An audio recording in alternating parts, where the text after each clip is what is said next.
What would you do if your own son, your own blood, looked you straight in the eyes one morning and said, "Dad, you're fired"? Now imagine that. The same son whose first steps you held his hands to take, the same boy you used to carry on your shoulders while walking under the sun, now looks at you like a stranger and decides that you are no longer worthy to stand in the house you built. He didn't know that the man he was trying to humiliate was the very man who laid the foundation he now stands upon. He didn't know that the old Herald man he was trying to disgrace was still the silent owner of the very company that paid his salary. My friend, life has a funny way of testing what we truly value. Sometimes the lessons we refuse to learn in peace come back to us through pain, through betrayal, through the very people we once trusted the most. You see, for fathers, the hardest pain isn't the kind that comes from strangers. It's the one that comes from the child you once protected with your life, the child you prayed for, sacrificed for, and poured your entire strength into. When that same child turns around to cut you down, it breaks something inside you that words can't explain. I still remember those early days like they happened yesterday. No title, no office, no luxury. Just an old Herald bell in my hand, a faded uniform on my back, and a dream that refused to die in my heart. Back then, I was the man who carried messages up and down the building, the one who announced company meetings, cleaned offices when no one was looking, and smiled through exhaustion because I believed tomorrow would be better than today. I wasn't educated like the rest. I didn't have fancy certificates, but I had something they couldn't buy: integrity. And in a world full of shortcuts, that was my only wealth. Every morning I got to work before the sun came up. I swept the floor before anyone else arrived, made sure the notice board was clean, and rehearsed the memos I had to announce for the day. I did it with pride, not because the job was big, but because I wanted to make myself trustworthy in little things. Day by day, month by month, year after year, the same people who once ignored me began to notice something different. When they wanted honesty, they called me. When they needed someone dependable, they sent for me. When they needed truth, even when it was uncomfortable, I was the one they turned to. That's how it all began. Not with a big office, not with money, but with a name built slowly, one faithful act at a time. At that time, life wasn't easy at home either. I remember those nights when my wife and I would sit on our small mat, counting coins by the dim light of a kerosene lamp. We didn't have much, but we had peace, and whenever she looked at me with worry in her eyes, I always said the same thing. She would say, "You give your all to that company," and I would smile and tell her, "I'm not building a company, dear. I'm building a legacy for our son." We didn't even have that son yet, but in my heart I already saw him. I already saw a future where he would walk through those company gates, not as a Herald man, but as a man of dignity, a man of purpose. So I worked harder. I sacrificed more. When others complained, I worked in silence. When others took shortcuts, I stayed true. And slowly God began to open doors that hard work alone couldn't unlock. Then came the day that changed everything, the day my son was born. I can still hear his first cry echoing in my ears. I remember holding that tiny body against my chest, and I whispered a promise: "My boy, you will never suffer like I did. I will fight for you with every breath I have." From that day, every struggle became worth it. Every blister on my hands, every sleepless night, every insult I swallowed at work, I carried them with joy because I had a reason, a purpose, a son to protect and provide for. Years passed. My loyalty never changed. The same boss who once saw me as just the man with the bell began to trust me with decisions. He called me brother. He confided in me when others tried to deceive him, and when he retired, he made me something most people never knew: a silent partner, not because of my money, but because of my character. He said, "You're not just a worker, you're the soul of this place," and I carried that honor quietly. I didn't boast, because real success doesn't need a microphone, it shows in how you live. At home, life changed too. We moved into a better house. My wife smiled more often, and my boy, oh my boy, he grew into a fine young man.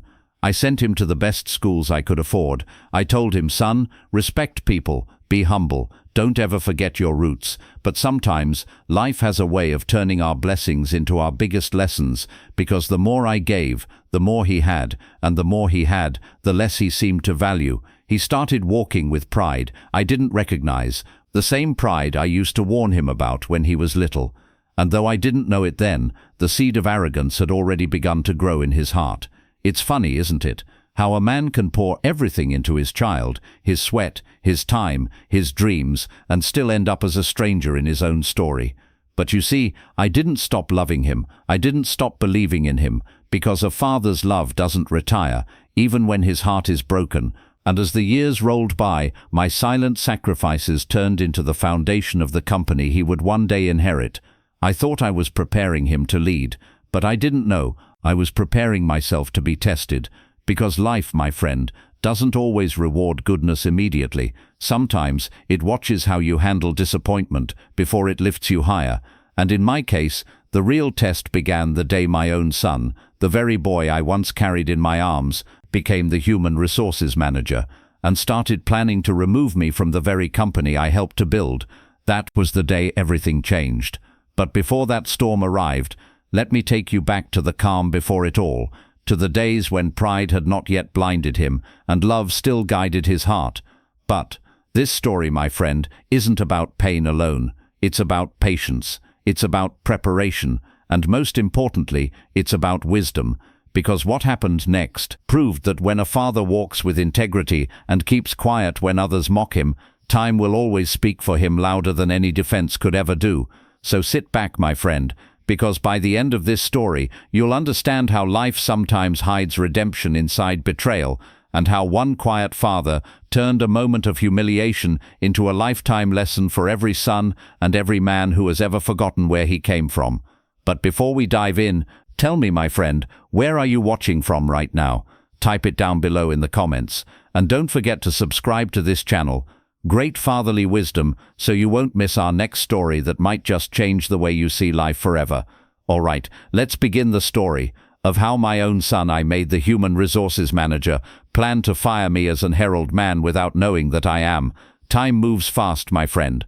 It feels like just yesterday that I was teaching my boy how to hold a pen, how to greet elders, how to say thank you. But children grow, and sometimes as they grow in knowledge, they shrink in humility. I had spent years preparing him, not just to inherit the company, but to understand the value of people. So when he graduated from university, sharp suit, fluent tongue, confident walk, I was proud. I thought, this is the fruit of my labor. I thought, this is the man who will continue the work I started. I remember the day he came back home from his final graduation. He hugged me quickly, not tightly, not warmly, and said, "Dad, don't worry. I'll make this company better than you ever could." At first I smiled. I thought it was excitement talking. I didn't know that beneath that confidence was a pride, quietly growing, like a weed waiting for rain. When he joined the company, I gave him a simple position, in human resources. I told him, "Son, this is where you learn how to deal with people. Before you can manage a company, you must first understand hearts." He accepted, but not with humility. He said, "Dad, I studied management, not babysitting. HR is too small for me." I smiled and replied, "The best leaders start small. Don't rush the process. Learn first, lead later." He shrugged and walked away. That was the first time I saw it, that tiny spark of arrogance. It looked harmless then, but you know small fires become big flames when no one puts them out. The first few months were filled with tension. I couldn't explain. He would walk into the office like a king, head high, suit spotless, perfume strong, but spirit empty. He no longer greeted the older staff the way he used to. He stopped listening. He started correcting people in ways that bruised their dignity. One day, I saw him speak harshly to one of the old cleaners, a man who had been in that company longer than he'd been alive. The cleaner accidentally dropped a file, and instead of helping him, my son said, "Maybe it's time you retire, old man. We don't need slow people here." When I heard those words, my heart broke. I called him aside after work and said gently, "Son, leadership isn't about position, it's about service." He looked at me, half smiling, half mocking, and said, "Dad, times have changed. You can't run a company with emotions." I paused, took a deep breath and said, "And yet, my son, Without emotions, no company survives. He laughed softly, shook his head, and walked away. To him, I was just the old man holding on to the past. He didn't know that those same old ways were the foundation of everything he stood on. From that day, I began to notice the distance. He stopped calling me father in the office. He called me sir. He stopped visiting my office for advice. Instead, he held his own meetings without telling me. The same boy who once ran to me for direction now looked at me as if I was slowing him down. And the saddest part, the staff noticed. They whispered behind my back, "Sir, your son is changing things too fast. Sir, your boy doesn't respect you anymore." But I kept quiet. Because when you're a father, silence often speaks louder than anger. I told myself, maybe it's just youthful pride, maybe he'll outgrow it. I tried to guide him gently, reminding him that every successful leader must first learn how to listen. But the more I spoke, the more distant he became. He started questioning my every decision. If I said yes, he said no. If I said wait, he said now. And sometimes he would make decisions without even informing me, just to prove he was in charge. I remember one particular meeting, the day I realized something inside him had changed completely. We were in the boardroom discussing a staff issue. An elderly man who had served faithfully for over 30 years made a small mistake in documentation. My son stood up in front of everyone and said, "People like this are the reason our company isn't growing. We need young minds, not old habits." I felt the room go silent. Everyone turned to me, waiting to see how I'd react.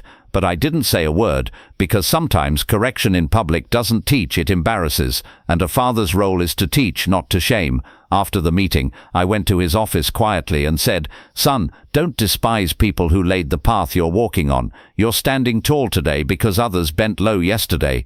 He looked at me expressionless and said, "Dad, sentiment doesn't grow businesses, results do."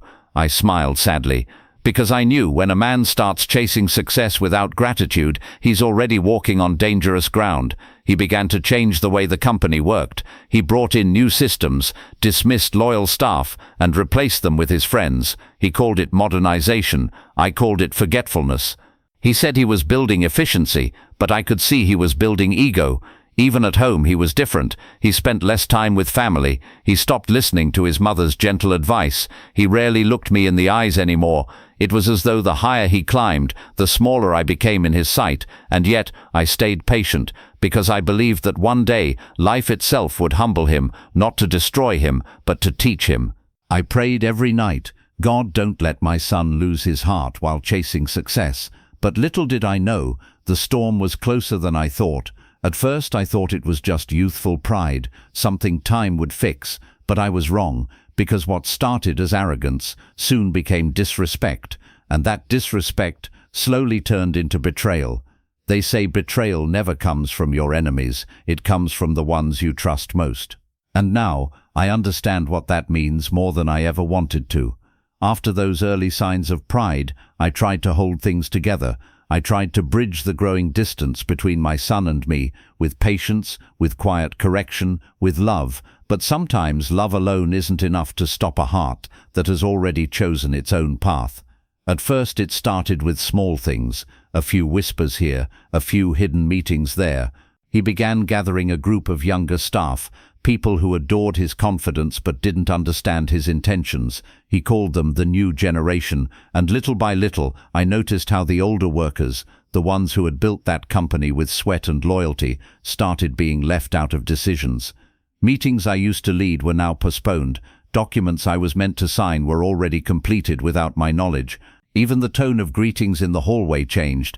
People became careful around me, as if afraid to be seen on my side. I could feel something shifting, something cold, but I told myself, perhaps it's just a new season, a new style of management. Still, deep down my spirit whispered that something wasn't right.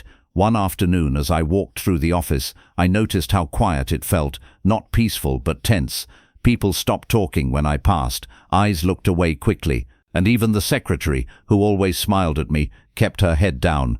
I could sense it, that feeling you get when people are planning something behind your back, but I didn't want to believe it, because believing it would mean accepting that my own son could be behind it. Still, the truth has a way of finding you, even when you're not looking for it. It happened on a Wednesday evening. Most people had gone home.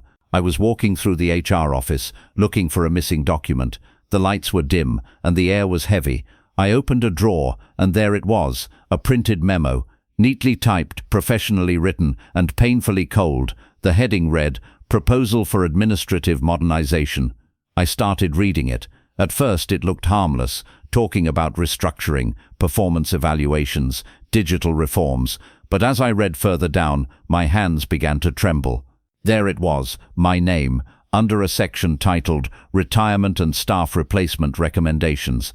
The memo said, due to age-related underperformance and traditional management limitations, Mr. Father's name is hereby recommended for phased retirement and replacement under the new HR policy.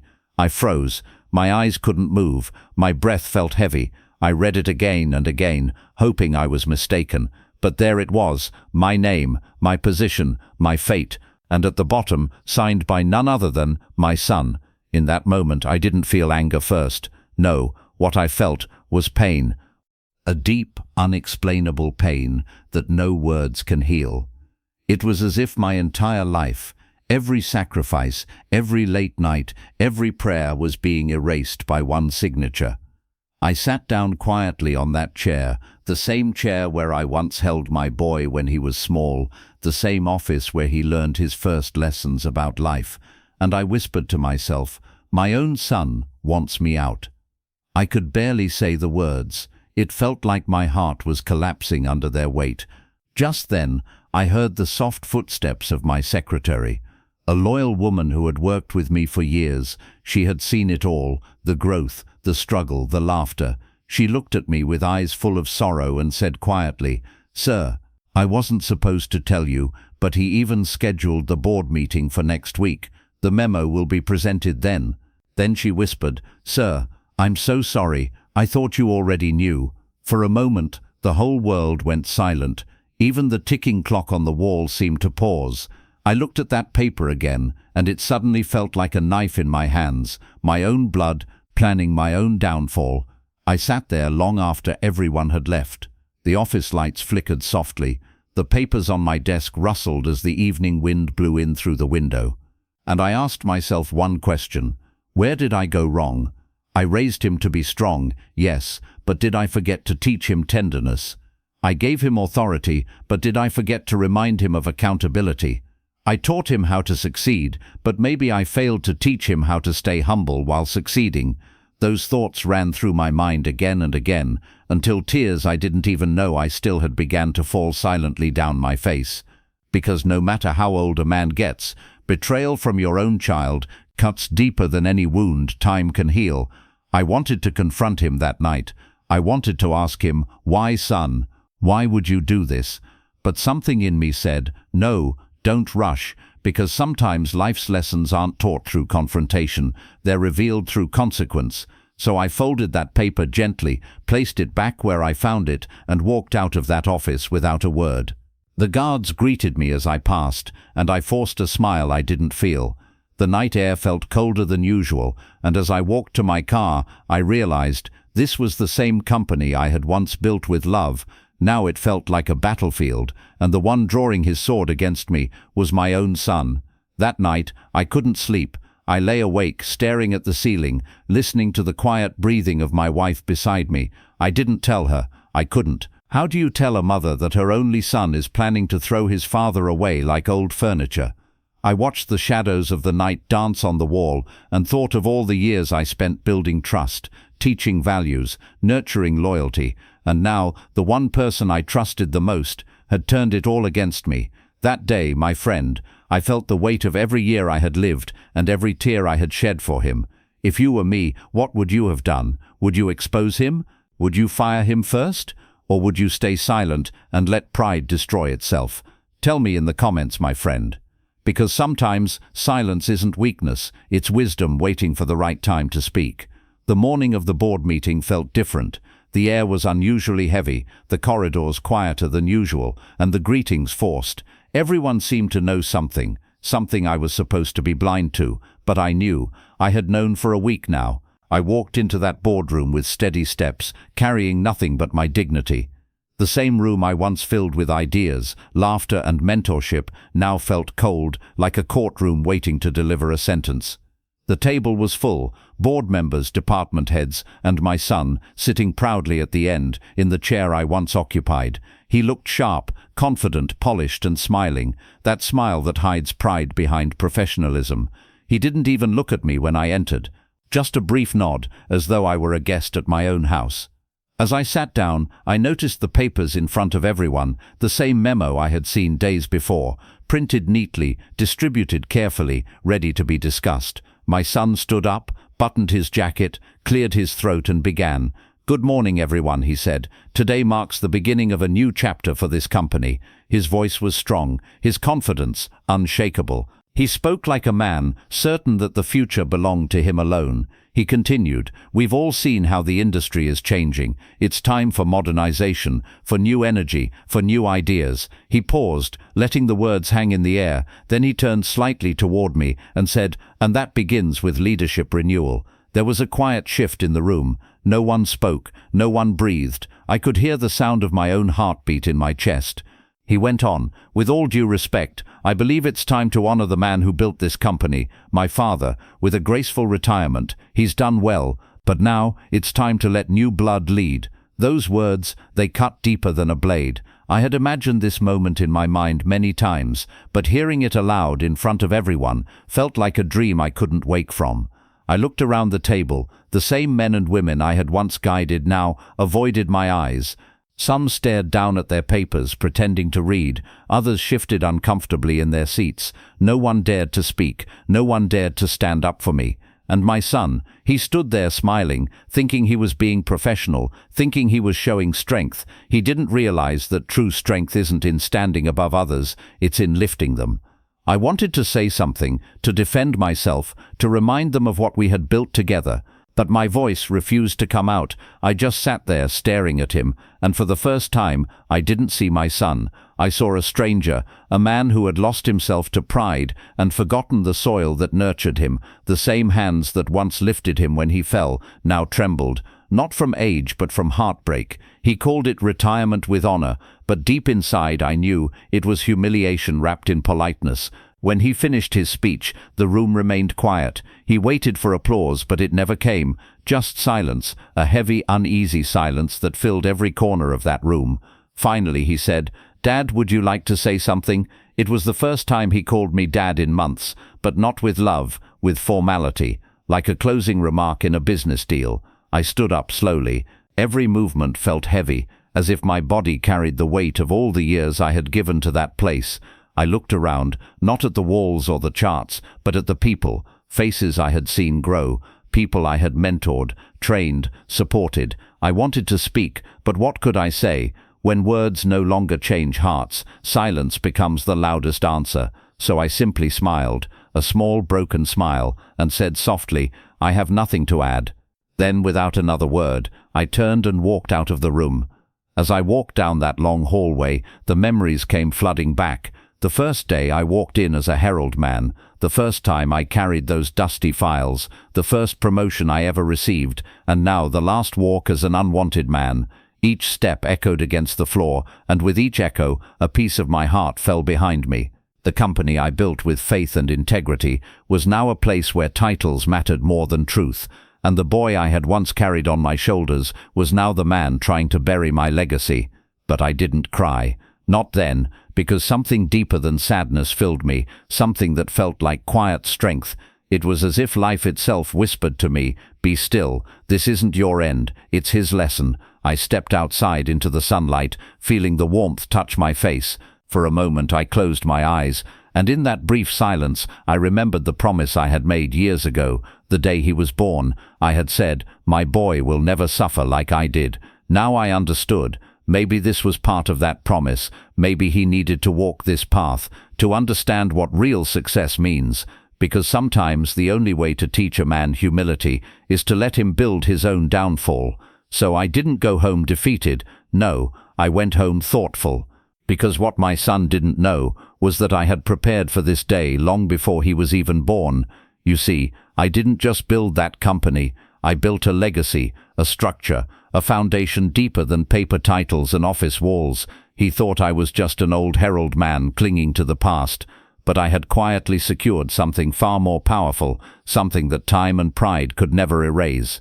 He thought he was ending my story that day, but in truth, he was only turning the page to a new chapter, one that would show him that pride may rise quickly, but wisdom always outlives it. If you were in my shoes that day, what would you have done? Would you have fought back in anger? Would you have exposed him to the board right there? Or would you have done what I did, walk away in silence and let the truth reveal itself with time? Tell me in the comments, my friend. Because sometimes silence isn't surrender, it's strategy. You see, when you've lived long enough, you learn not to panic when storms come. You simply hold your ground and wait, because time, my friend, always exposes what pride tries to hide. In the days after that board meeting, rumors filled the company. Some whispered that the old man was finished. Others pitied me quietly, thinking I'd fade into silence. But I didn't argue, and I didn't explain. Because wisdom doesn't rush to prove itself, it lets the truth unfold naturally. While my son was busy celebrating his new era of leadership, I spent my time in peace, not out of defeat, but out of preparation, for I knew something he didn't, something I had planted years ago when he was still learning how to spell his own name. You see, when I founded that company, I didn't just sign my name on the documents, I engraved my legacy in its roots. I had always believed that a tree without strong roots would not survive the wind, so I made sure that no matter what storm came, no matter who stood on top, the roots would always remember the gardener. What my son didn't know was that despite all his new titles and fancy decisions, I still held the majority of the company's shares, quietly, legally, securely. I had never boasted about it, I never used it to control anyone, because my goal was never power, it was stability. But life has its way of revealing when to use the strength you've kept hidden. A few days after the board meeting, I received a call from the company's legal advisor, an old friend who had helped me draft the founding documents decades ago. He said, "Sir, I've been getting emails from your son, trying to make major structural changes to the company, without the majority signatory's consent." I smiled softly. He didn't even know that every document he signed still needed my approval to become valid. I told the lawyer, "Prepare the files, it's time for a reminder, not revenge." Within 48 hours, the board received a confidential notice. A shareholders' review was to be held. This time, I didn't walk into the boardroom alone. I walked in with documents, quiet, powerful papers that carried no noise, but spoke louder than any speech. The room looked different that day. No tension, no arrogance, just anticipation. My son was already there, seated confidently, tapping his pen against the table. He looked surprised when he saw me enter, and even more surprised when he saw the board members stand to greet me first. I sat down, placed the folder in front of me, and nodded to the chairman. He cleared his throat and began reading the document aloud. It was the original company charter, the same one I had signed 35 years ago. Clause by clause, it spelled out the structure of ownership, authority, and inheritance. And as the words filled the room, my son's smile began to fade, because right there, in black and white, it confirmed the founder retained permanent majority control and final decision-making power over all executive appointments. You could have heard a pin drop in that room. My son's pen stopped tapping, his face went pale. He looked at me as if seeing me for the first time in his life. The chairman turned to him and said quietly, "According to this, your father's approval remains legally binding for all executive actions." The silence that followed was heavy, almost sacred. Everyone waited for me to speak, but I didn't raise my voice. I didn't gloat. I simply looked at him and said softly, "Son, you cannot fire the foundation of a house while you're still standing on it." He froze. His lips trembled, but no words came out. I could see the battle between pride and regret in his eyes.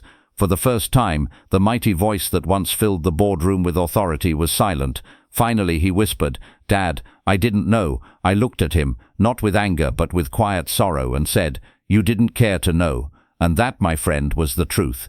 He didn't care to learn the story of the ground he was standing on. He only cared to build higher, forgetting that every building still depends on its foundation. I didn't punish him. I didn't strip him of his position.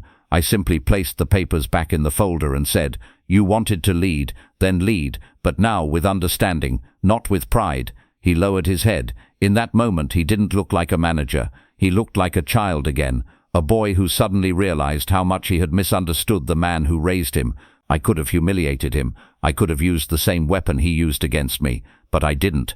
Because the goal of a father is not to destroy his son, but to teach him, even if the lesson must come through pain. Sometimes the greatest test of fatherhood is not in giving your children the world, but in letting them face the weight of their choices. It is standing still when your heart wants to shout. It is letting time do the teaching that words can no longer do.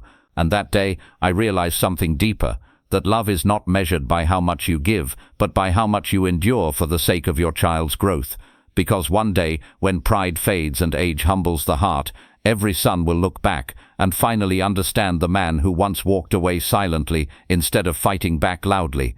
As the meeting ended, I rose to leave. No applause, no celebration, just the sound of papers rustling and a silence filled with unspoken realization. When I reached the door, I turned back and said, "Son, leadership isn't about who sits at the head of the table. It's about who keeps the table standing." Then I left, quietly, peacefully, and with a heart lighter than it had been in years. He would never forget that day, not because I defeated him, but because I didn't. My friend, listen, never mistake silence for weakness, never confuse patience for surrender, and never forget, wisdom plans long before the storm arrives, because a true father doesn't build empires for applause. He builds legacies that teach lessons, and sometimes the greatest lesson a son can learn is that pride may open doors, but only humility keeps them open. After that day, the company walls whispered a different tune. The once proud echo of my son's footsteps through the corridors grew quiet.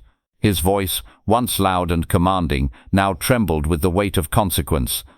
The board decided gently but firmly that he needed time away from leadership, not as punishment, but as reflection. The same people he had dismissed with arrogance now looked at him with silent pity. He was no longer the man with answers. He had become the boy who needed to understand the meaning of responsibility. And though the world around him grew colder, I never rejoiced, because a father's heart does not dance when his child stumbles, it prays. Days turned into weeks. Weeks passed quietly into months. And with each passing dawn, I thought of him, not as the man who betrayed me, but as the boy who lost his way.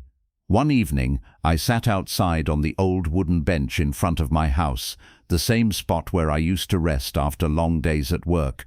The sunset painted the sky with a quiet gold, and the air was still. That's when I heard footsteps approaching slowly from behind. They weren't proud steps. They were heavy, uncertain, broken. I didn't turn immediately, but I felt the presence of something familiar, something once lost. Then I heard his voice, soft, trembling, and heavy with regret. "Dad," just that one word, and my heart, no matter how wounded, melted like wax under a flame. He walked closer, stopped a few feet away, and then he knelt down beside me. His eyes were red, his voice shaking as he said, "Dad, I failed you." I looked at him. For a moment, neither of us spoke. The evening breeze moved softly between us, like time itself had paused to listen. Then I placed my hand on his shoulder and said quietly, "No, son, you didn't fail me. You only failed yourself, but there's still time to rebuild." He began to cry, deep, painful tears, the kind that come not from weakness but from awakening. And as he wept, I realized something. The same pride that once built a wall between us had now been broken by humility. That moment wasn't about victory or defeat. It was about healing. It was about a father's love that refused to give up, even when tested by betrayal. Because sometimes being a good father means stepping back to let your son see his own shadow. You see, life has a strange way of teaching. When words no longer work, consequences step in as the teacher, and when the heart breaks enough times, it finally learns how to listen. We sat there for a long time, just father and son. No titles, no arguments. He told me everything. How he realized that power means nothing without respect. How leadership becomes empty when it's built on ego instead of service. He said, "Dad, I thought being in charge made me a man, but now I see it only made me lonely." I smiled softly and replied, "True leadership begins when you stop chasing control and start understanding responsibility." He nodded slowly, like a man learning to walk again after falling too many times, and in that moment I saw my son not as the proud HR manager he once was, but as the young boy who used to hold my hand, asking endless questions about life. That boy had finally returned. From that day forward, everything changed. He didn't ask to be reinstated. He didn't demand respect. He simply began to serve, quietly, humbly, with the kind of discipline that only brokenness can teach. He visited old staff, apologized to those he had mistreated, and asked for guidance where he once gave orders. And slowly, the same people who once avoided his gaze began to trust him again. Because true change isn't announced, it's shown in actions, and humility, once embraced, has a way of softening even the hardest hearts. You know, my friend, sometimes love doesn't shout, it steps aside and allows the lessons of life to do the talking. Because every son must one day meet his own reflection and decide who he truly is, and every father must learn when to hold on and when to let go, trusting that the seed he planted will eventually bloom, even if it takes a storm to do so. That evening, as the sun disappeared behind the hills, my son stood and helped me to my feet. For the first time in years, he held my hand, not as a superior, not as a boss, but as a son. He whispered, "Thank you, Dad, for not giving up on me." I smiled and replied, "I never will, son, because a father's love doesn't expire, it only matures with time." And as we walked back toward the house, side by side, I realized something profound. In the end, legacy isn't about the company you build, it's about the character you leave behind. Because buildings will fade, titles will change, and money will pass hands, but wisdom stays. And it speaks long after the father is gone.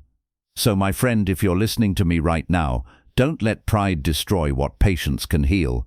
Don't be too quick to prove yourself. And never forget the people who helped you climb, because one day when you look back, you'll realize the true victory in life is not in winning battles, it's in restoring relationships.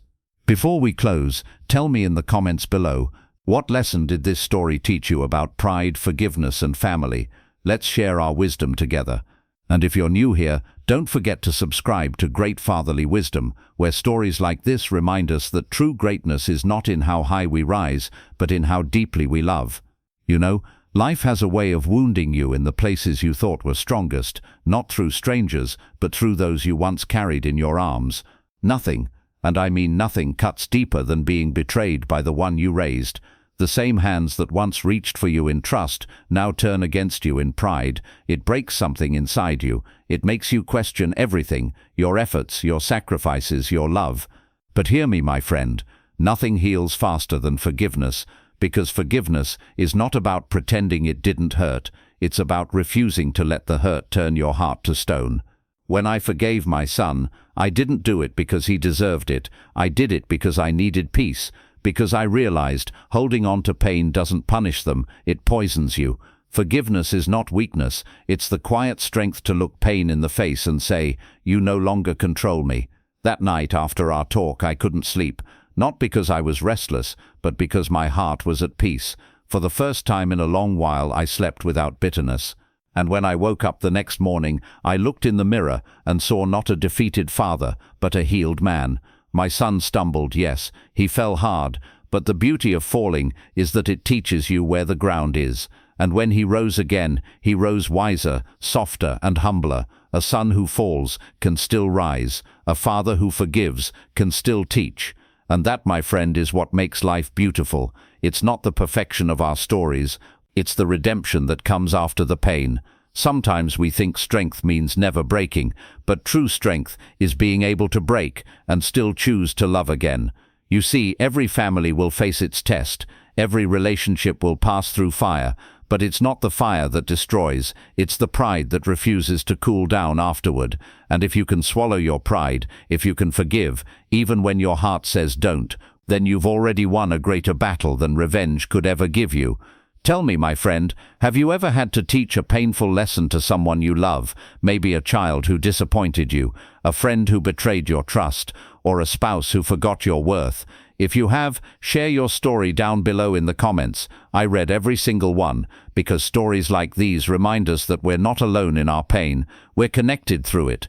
And when we speak, we heal, not just ourselves, but others who are listening in silence. You see, no fall is ever final when love still stands, no mistake is too great when forgiveness is still possible, and no distance is too wide when humility builds the bridge back home. My son and I, we still work together today, not as boss and employee, but as father and son. He calls me Dad again, not Sir. And every time I see him smile, I silently thank God that I chose peace over pride. Because that's what saved both of us. My friend, if there's someone you love who's hurt you, don't let anger be the last word. Don't let distance define your story. Reach out, even if it's just to say, I forgive you. Because one day, when all the noise of life fades away, it won't be the money or titles you'll remember. It'll be the faces, the hearts you chose to heal instead of break. The people you chose to love, even when loving them hurt. That is true greatness. That is what makes a father wise. Before you leave, my dear friend, tell me, what did this story remind you of? Drop your thoughts below, and let someone reading your comment find the courage to forgive too. And if you haven't yet, subscribe to this channel, Great Fatherly Wisdom, where every story is a mirror, reflecting life, lessons and love. Because as long as we keep sharing, we keep healing. My son lost his pride, but in losing it, he found his purpose, and I, an old Herald man, learned that wisdom is louder than anger, because anger speaks in the heat of the moment, but wisdom whispers in the silence that follows. It took pain to teach us both that lesson. It took distance to bring us closer, and it took brokenness to rebuild us stronger. When I look back now, I don't see failure. I see growth. I see two men, one old, one young, finally understanding that love and leadership are not about power, but about patience. So, my friend, do you believe tough love is sometimes the best way to teach our children humility? Tell me what you think down below in the comments. Because every father, every mother, every mentor has faced that painful moment when silence teaches louder than words. Let's talk about it. Let's share, so that another parent listening out there might find strength in your story too. And if this story touched your heart, if it reminded you of the power of patience, forgiveness and family, then take a second to subscribe to Great Fatherly Wisdom. Here, every story is a reflection of real life, where faith still matters, family still means something, and forgiveness remains the strongest form of love. So stay connected, my friend, because the next story might just speak the words your heart has been waiting to hear. Until then, be kind, be patient, and remember, no matter how far apart life pulls you from the ones you love, wisdom will always find its way home. Thank you for listening. You see, being a father isn't just about giving, it's about shaping character, shaping patience, shaping the kind of strength that doesn't come from wealth or power, but from love that refuses to give up. Every son carries a piece of his father, just as every father leaves a part of himself in his son, and sometimes that part doesn't bloom until pain waters it. There will be days when your children misunderstand you, when your guidance feels like a burden to them, when they walk paths you warned them about, and you'll be forced to stand aside, watching them stumble, praying silently that they'll remember where home is. But remember this, my friend. A father's silence is never absence. It's the sound of love waiting to be understood. If today's story spoke to your heart, then hold on to its lesson, that no matter how far a son strays, a father's love has a way of finding him again. And no matter how much pride clouds the home, humility can always clear the sky. Because in the end, family isn't about perfection, it's about presence. It's about forgiving even when it hurts. It's about remembering that love doesn't retire, even when the hands that built it grow old. I've lived long enough to know you can rebuild a company, you can recover lost money, but once you lose the bond between a father and his child, it takes humility from both sides to mend it again. So never let pride sit at your family table. Let respect sit there. Let patience sit there. Let love sit there, even when words are hard to find, because one day when your hair turns gray like mine, you'll realize that the greatest investment you ever made wasn't in property or profit, but in the hearts you raised under your own roof. Thank you for walking with me through this story. Thank you for listening, not just with your ears, but with your heart. And as you go back to your own life, may you speak a little softer, forgive a little faster, and love a little deeper, because fatherhood isn't just about giving, it's about guiding. It's about shaping tomorrow through the hands you hold today. Until we meet again in the next story, keep your heart steady, keep your faith strong, and never forget, every fatherly act of love leaves a legacy that time can never erase. See you in the next story on Great Fatherly Wisdom.